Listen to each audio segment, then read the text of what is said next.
Prince Edward has always been the quiet, dependable royal, until now. In a shocking national broadcast, he broke decades of silence with a raw confession that no one saw coming. What he revealed has stunned the monarchy and left millions speechless. This isn't just royal history, it's personal. The morning the palace shifted. It started like any other day, but something was off in London. The streets felt quieter. Newsrooms across the city were tense, yet not a single royal headline had broken. Reporters sat on edge, unsure what they were waiting for. They just knew something was coming. Cameramen checked their feeds twice. Editors told presenters to stay close to their chairs.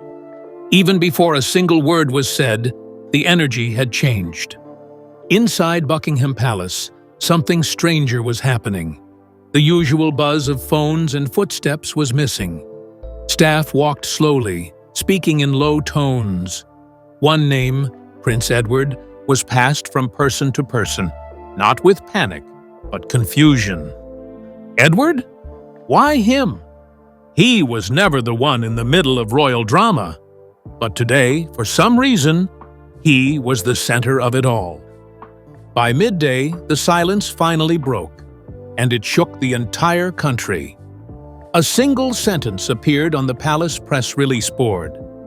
Prince Edward will address the nation at 9 p.m. That's all. No reason, no context. Just a time. 9 p.m. That one sentence was enough to launch a media firestorm. Every outlet paused. Was this a health scare? A resignation? A family emergency?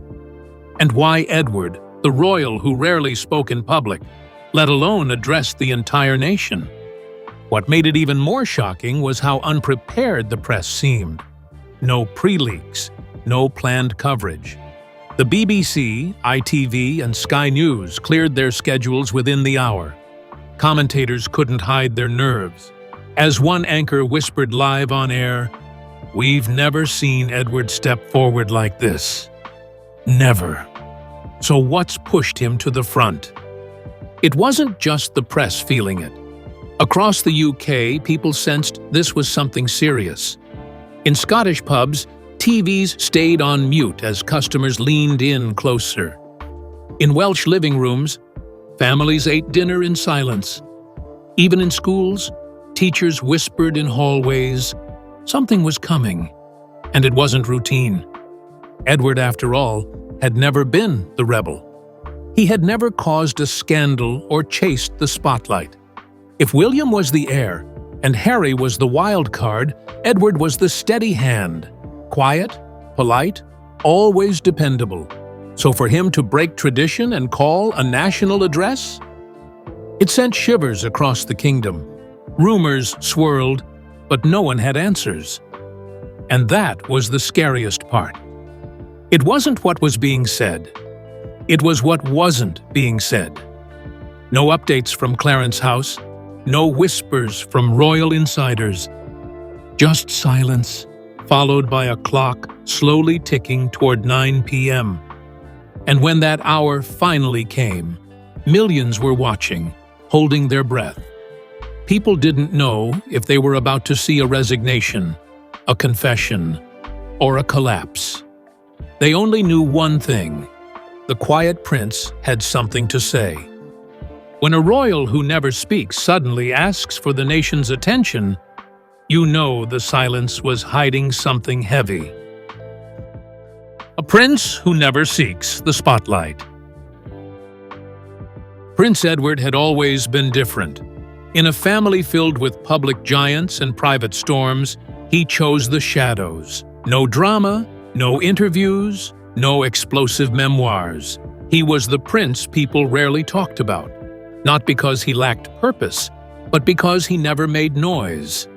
While his brothers, Charles, Andrew, and Harry, each faced waves of controversy or media obsession, Edward remained composed, loyal, predictable. He didn't seek sympathy or fight headlines. He simply did the job. He waved, He attended. He served. In fact, for years, he was the only working royal who never caused a single front-page scandal. But this came at a cost. People misunderstood his silence. They thought it meant he had nothing to say. But silence isn't emptiness. Sometimes it's containment. It's pressure. Unspoken grief. Private regrets kept far from the cameras. And for Edward, it built up slowly, quietly, until it had nowhere else to go. That's why the announcement shook people so deeply. This wasn't coming from someone who chased microphones.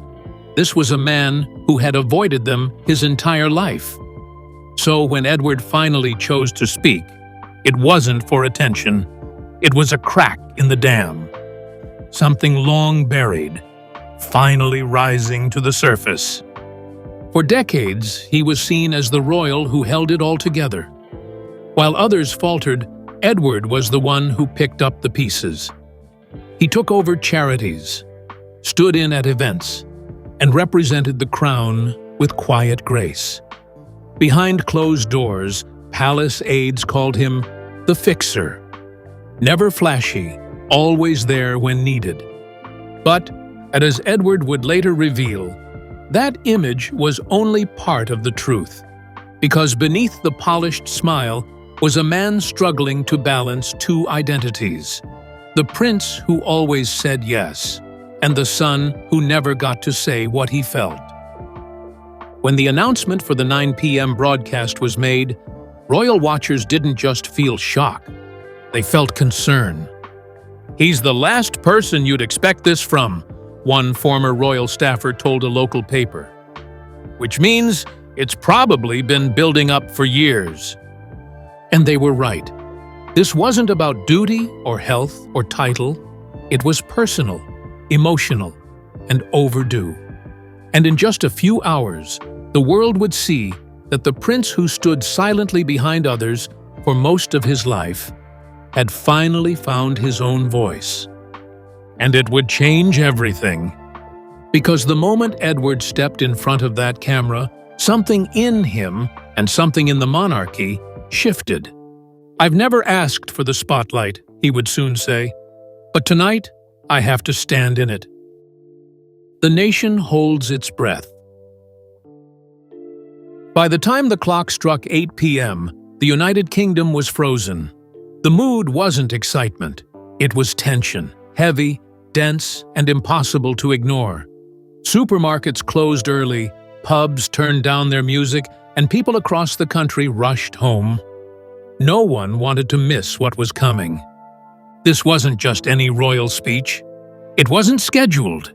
It wasn't tied to a ceremony, holiday, or national emergency. This was personal, and that made it unpredictable. Across TV networks, the usual programs were pulled. BBC One, ITV, Channel 4, they all cut to special coverage. News anchors looked unsettled. Analysts fumbled through speculation, but no one could say for sure what Prince Edward would reveal. The palace had released no follow-up, no statements, no clarifications, no context. In Manchester, people watched in cafes. In Cornwall, families huddled around dinner tables, food untouched. Social media exploded with wild theories. Was he sick? Leaving the monarchy? Exposing something? The fact that it was Edward, not Charles, not William, not even Harry, made it all the more mysterious. This wasn't a man who sought headlines, which meant the only reason he'd step forward was if he had no choice. And still, at 8:30 p.m., the palace remained silent. No pre-recorded clips, no family photos, no leaks. Just one camera in a plain room, a chair, a single microphone, and silence. People across the country shared the same thought. Something must have broken inside him. At 8:58 p.m., the camera light blinked on. Edward walked in alone. No guards, no wife, no notes in hand. Just a man, plain-faced, composed, but visibly carrying something heavy. And then, at exactly 9 p.m., he sat down and began to speak. The first words that changed everything. "This is not easy for me. I have carried this for many years." Those were the first words out of Prince Edward's mouth, and instantly, the tone was set. This wasn't a speech. It wasn't even rehearsed. It was a confession. There was no royal cadence in his voice, no polished delivery or formal language. He spoke like a man telling his truth, not a prince defending a role. He shared a moment from his early 20s, standing with his father, Prince Philip, in the palace garden. A moment most had never heard about. Philip had looked at him and said, "You are the anchor, Edward. You're the one who holds the line when the rest of us drift." Edward carried that sentence like a mission. It meant being strong, suppressing fear, hiding pain, and never cracking, even when others did. But over time, that role started to eat away at him. He explained how he watched each of his siblings go through crises: Charles with public pressure, Andrew with disgrace, Harry with separation. And Edward? He remained silent, smiling, doing the rounds, representing strength. But behind the composed smile was a man slowly disappearing. He admitted that there were nights he didn't sleep, moments he wanted to leave, and times when he stood in front of cameras thinking, "They have no idea what I'm carrying."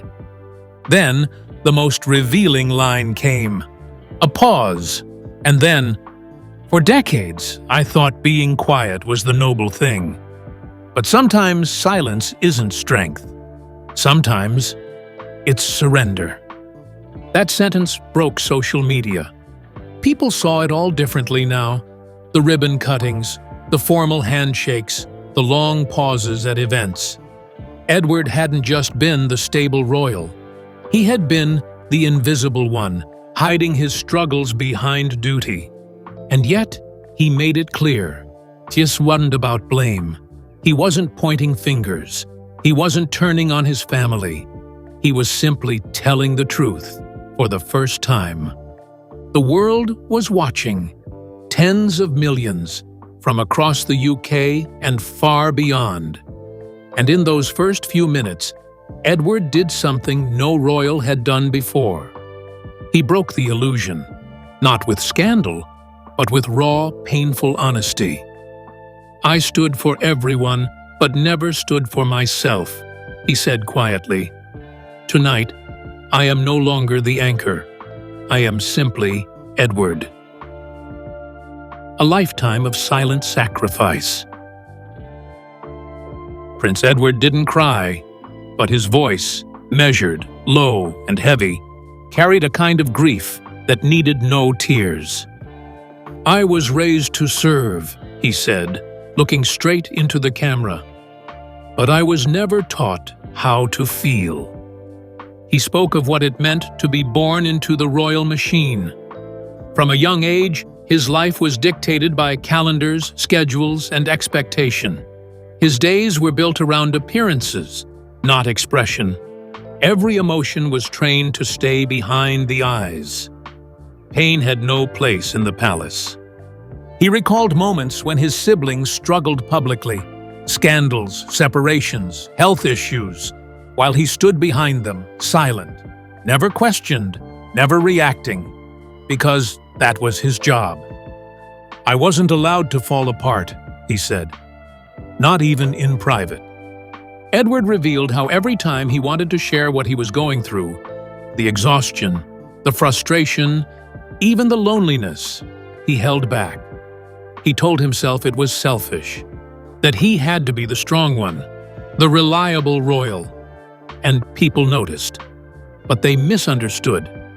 The public saw him as the calm one, the boring one, the forgettable one. But what they didn't see was the cost of that calm. The way he had to split himself in two, The man who had thoughts, regrets, fears, and the prince who had no room for any of that. He admitted there were key moments he wished he had spoken up, but didn't. Times when his silence allowed bad decisions to go unchallenged, inside the family and out. And then, in a softer voice, he said something that silenced even the broadcasters. "I never rebelled. I never ran. But I never healed either." He didn't name names.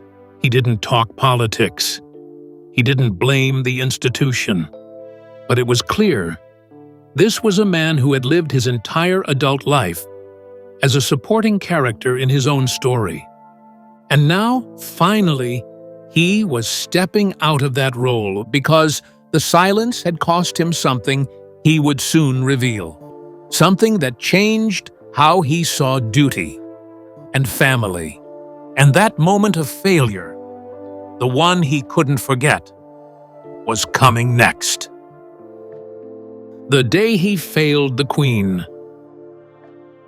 For a few seconds, he said nothing.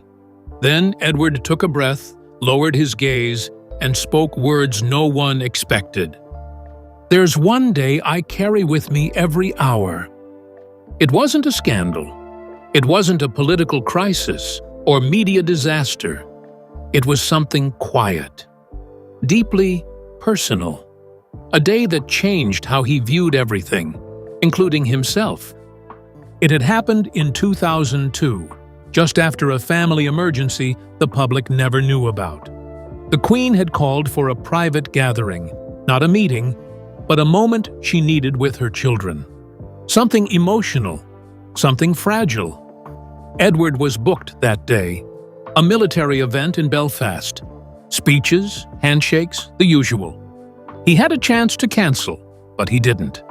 Duty came first. That's what he had always been told. That's what his father had drilled into him. He waved, he smiled, he posed for photos, and the crowd loved him for it. But by the time he returned to Windsor, it was late. He walked into the palace and found the Queen sitting alone. No guards, no staff. Just her, still in the same dress, waiting. She didn't raise her voice. She didn't say much at all.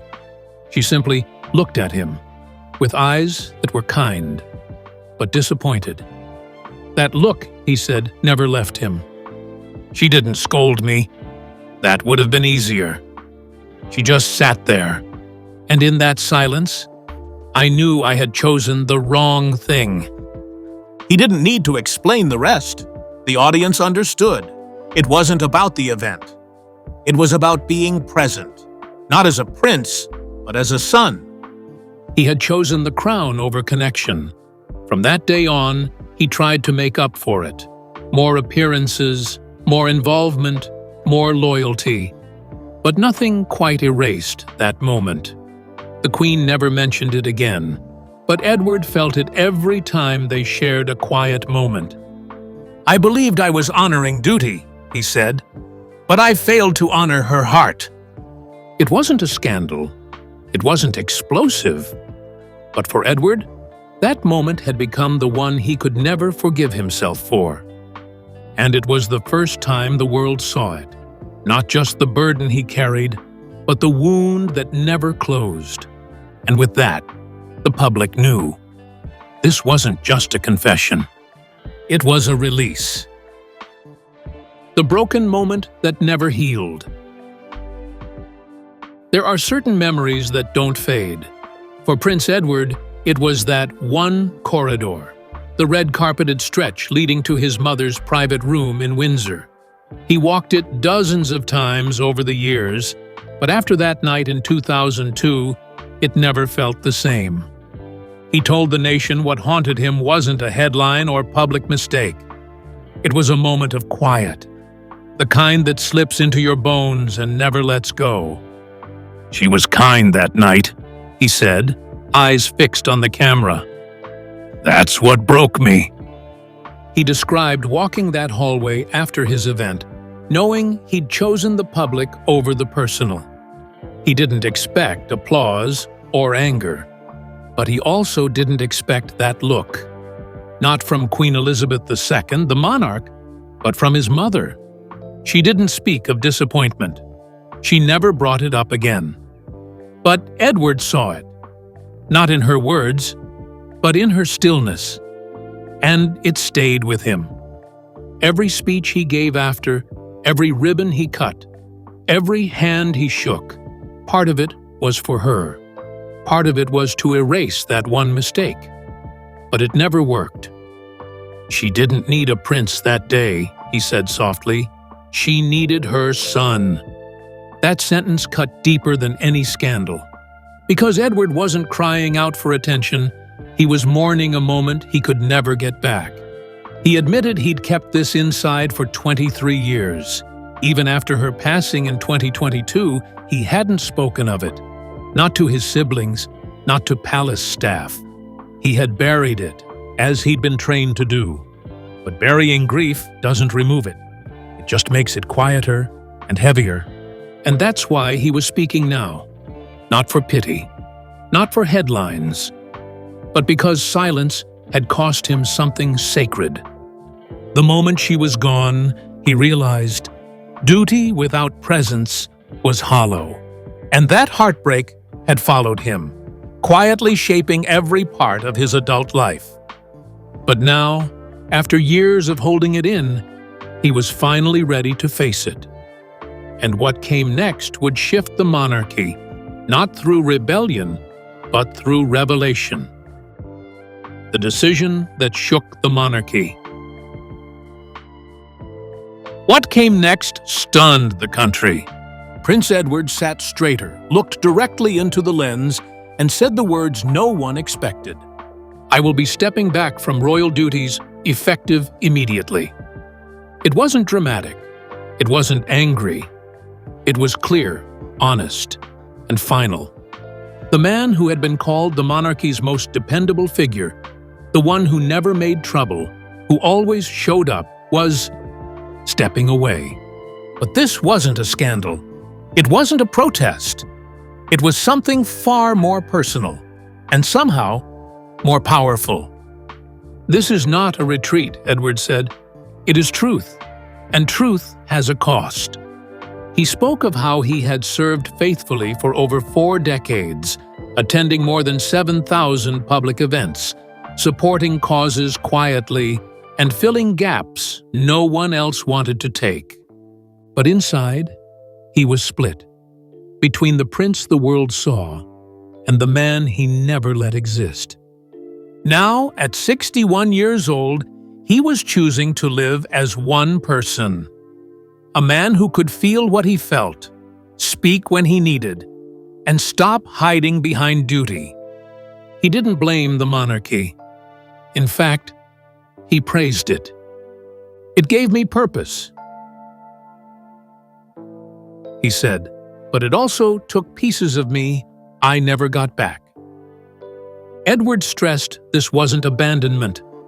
He wasn't vanishing, but he was stepping away from the performance, the wave, the polished answers, the unending cycle of events that often blurred into noise. And he was doing it to heal. Across the country, reactions were immediate. Social media trended with words like dignified, heartbreaking, and unexpected strength. Even royal critics softened, because this wasn't about image. This was about truth, and people recognized it. Edward wasn't walking away from his family. He was walking back toward himself. The camera lingered as he finished.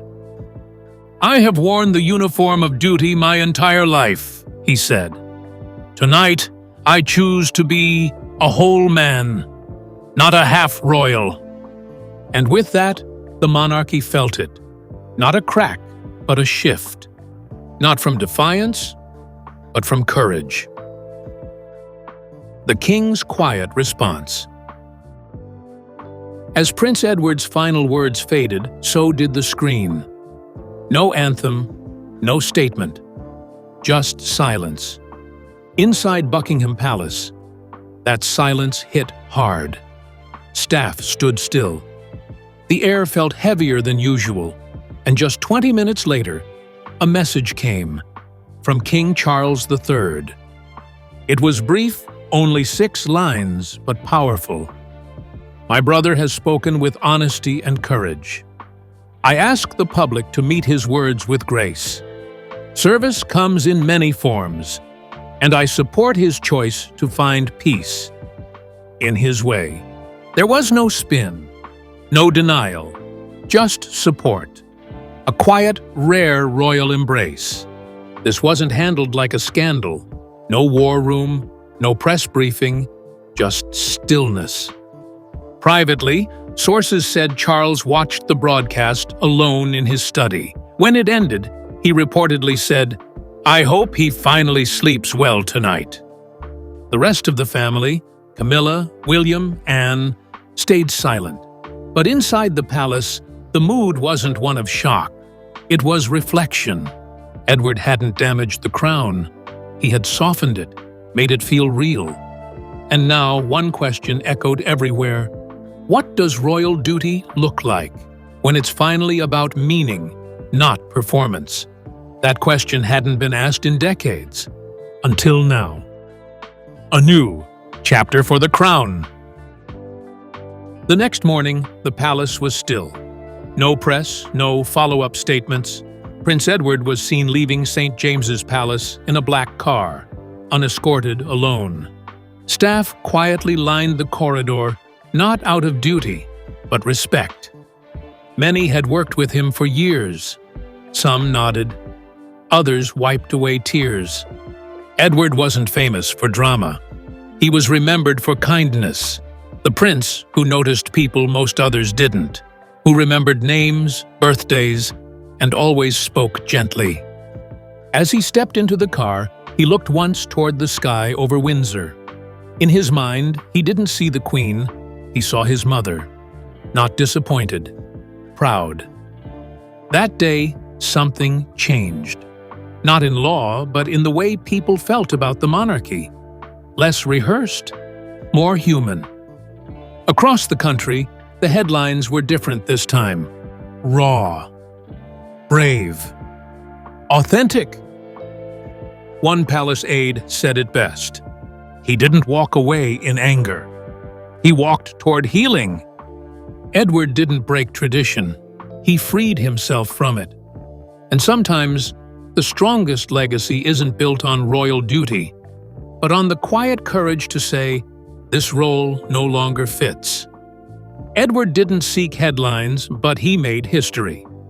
His quiet truth has shaken the royal family at its core and changed how the public sees him forever. One broadcast, one confession, and a nation left in awe.